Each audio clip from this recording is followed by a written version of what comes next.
KCCI Investigates is looking at some of the ways MercyOne is addressing the nursing shortage. We told you tonight at 6 that some staff are worried about their patients' safety. MercyOne says a new virtual program might help.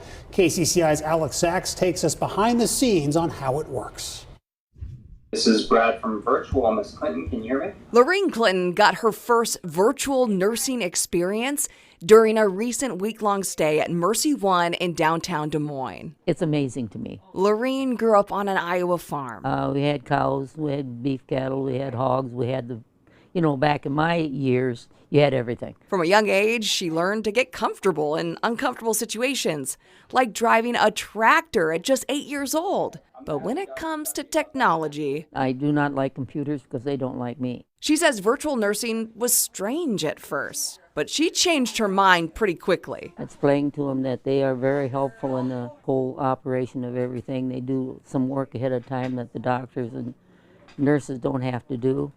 And it brings it right down the line. What Lorraine experienced in her recent hospital stay started during a stressful time in healthcare. It really did originate from the pandemic. There was a physician here that was really concerned about how we were going to be able to deliver enough care to enough patients. And so they used the technology they had at the time, and they kind of really cobbled things together and said, this is a good idea. MercyOne Administrator Jennifer Misjet says their virtual nursing program keeps growing. We do have 3-person teams where we have our virtual nurse, and then we have our bedside care team, which is the bedside nurse and usually a PCT. But some of the current and former MercyOne nurses we spoke to say the virtual nursing program was helpful in some situations, but had its challenges too. They're never hands-on. They get to do, I will say they get to do a lot, like they do chart like our routine rounds.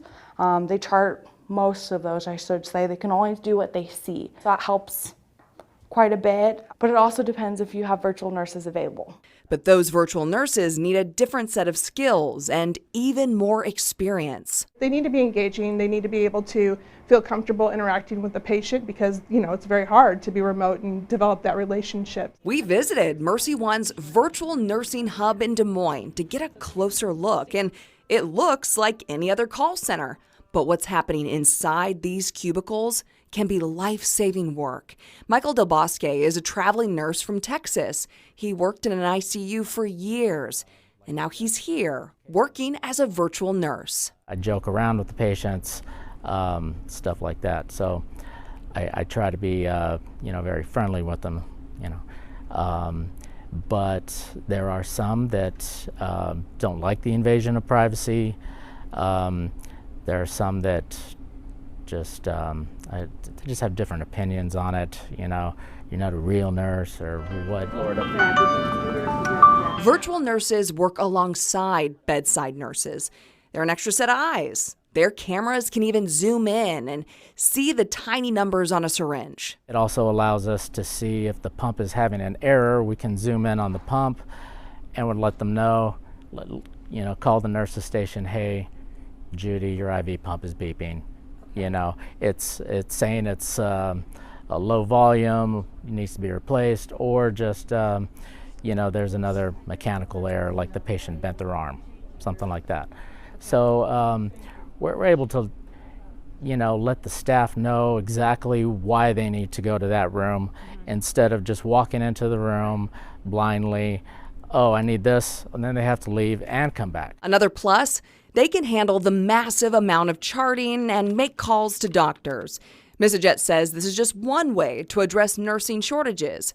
Virtual nursing allows some nurses who were burned out to return to healthcare in a different role that's not as physical. I use my brain a lot more, and I tend to be the one who solves the problems that I used to try to hand off to anyone I could. Mostly because they were very work and time intensive, and if I've got 15 pain meds to pass in the next 2 minutes, I would rather someone else make a lot of phone calls that I now make. Misjet believes the program will grow, perhaps even into the ER. We think we're on to something here, and I always try to talk about what was there anything good that could come out of the pandemic, and this was actually something good. that came out of the pandemic, because we grew it and we leveraged it and realized that not only did we have a pandemic, we now have a nursing shortage. So what can we do to keep these technological ideas going to support the bedside? It's costly, and there are some myths to bust, like the nurses are local and not overseas.